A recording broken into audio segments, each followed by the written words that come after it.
Hi, I'm Terri with Prepped and Polished in South Natick, Massachusetts.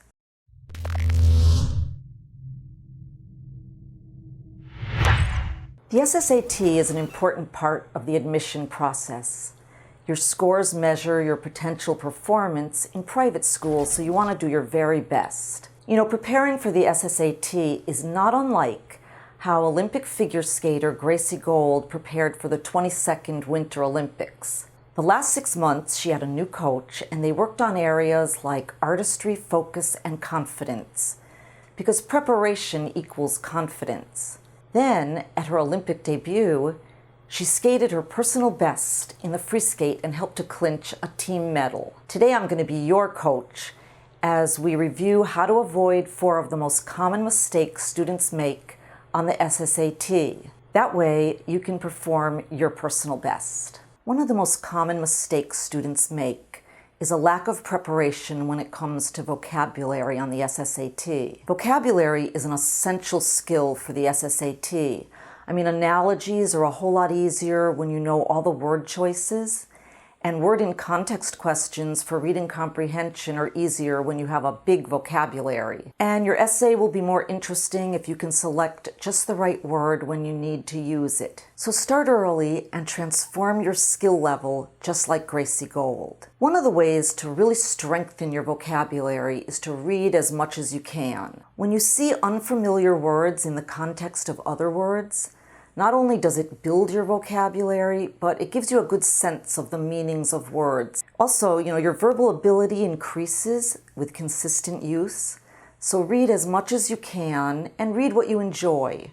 For example, read sports magazines, read sports articles in the newspaper, read high-quality books, read science magazines, read National Geographic, read short passages in weekly news magazines, even read comic books. Another way to really strengthen your vocabulary is flashcards. Studying flashcards and remembering unfamiliar words will really grow your vocabulary. Let me show you a way to make a useful flashcard out of a commonly used word on the SSAT, magnanimous.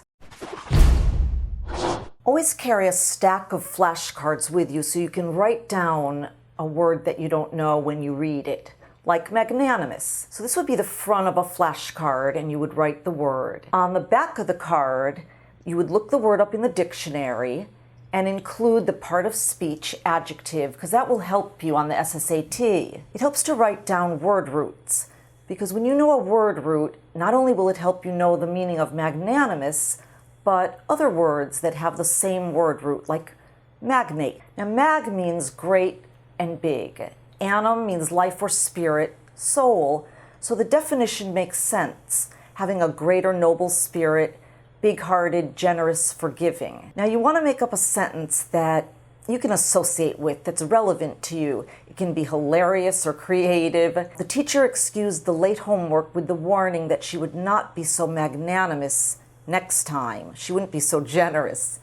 And it really helps to make a visual. Here's the teacher handing a student his late assignment, and she was very magnanimous and gave him a B+. The word magnate means powerful or very important, so knowing all of this will help you with other words that are similar.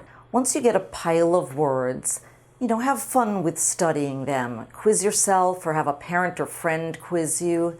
Go through the pile a few times and separate out the words you know and the words you don't know. Keep going through it. The words, finally, when you master some words, put them aside and review them once a week. The other words that you don't know, keep going through them until you've mastered those words and made them your own. Another common mistake that students make on the SSAT is not reading directions and questions carefully. It's a shame to get a question wrong just because you didn't read it carefully and understand what it means. So slow down and read a question and directions, read them thoroughly, and determine what they're asking you to do. Underline key words like accept. Accept questions are very confusing to students in the reading comprehension portion, so I'm going to show you one and how you can tackle that and make it less confusing. According to the passage, all of the following strongly influenced O'Keeffe's paintings except. Well, I've underlined strongly influenced and accept. So this was a passage about American painter Georgia O'Keeffe, and it talked about her life, her fame, and the subjects of her paintings. What I do is I put true false next to the ones, true near the ones that do relate to her, and the false one would be the accept. So the passage did talk about her rural upbringing. It did talk about her life in the West. It didn't talk about the work of artists in other countries. It did talk about the appearance of the natural landscape, and it did talk about animal and plant forms that she painted. So the answer would be C. All of the following were influences except the work of artists in other countries. Gracie Gold says that the defining moment of her career was when she failed to qualify for the U.S. Nationals in 2011. So she decided to take a step back and pinpoint areas of weakness like timing. Then she came back strong and won a silver medal the following year in the World Junior Figure Skating Championships. One of the most common mistakes students make with pacing is not taking timed practice tests. That way you can pinpoint areas of weakness, and when you take the actual test, you'll feel comfortable. Let me show you a few things that you can do to prepare.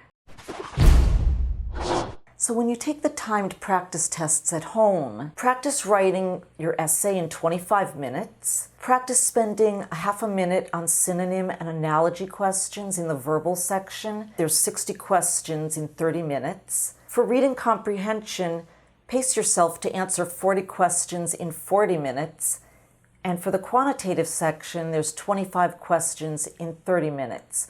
So get familiar with the timing for each section. On the actual test, set a pace. Don't get bogged down on difficult questions. That's a common mistake. Mark the questions that need extra time, and you can return to them later if you have time. Of course, don't make the mistake of making incorrect bubbling. Check your answer sheet and see if your answers are in the correct row. Earn as many points as you can on easy questions. You get a point no matter how hard or easy a question is. These tips will help you. One of the common mistakes students make is forgetting to eliminate incorrect answers. Cross them out. Eliminating incorrect answers is a time saver.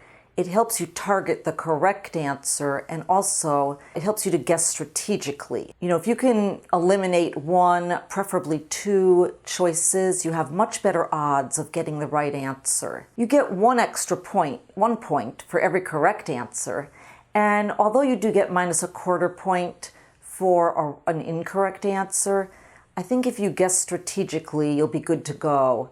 Let me show you two examples of how to eliminate.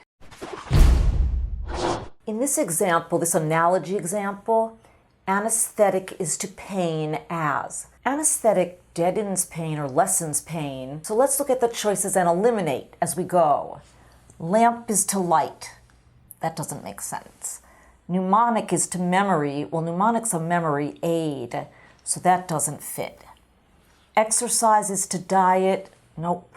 Understanding is to comprehension. They're really the same, so that wouldn't work. And look, we've eliminated and targeted our answer. A muffler, a car muffler, does deaden or lessen noise, so we found our answer. In this example, posthumous.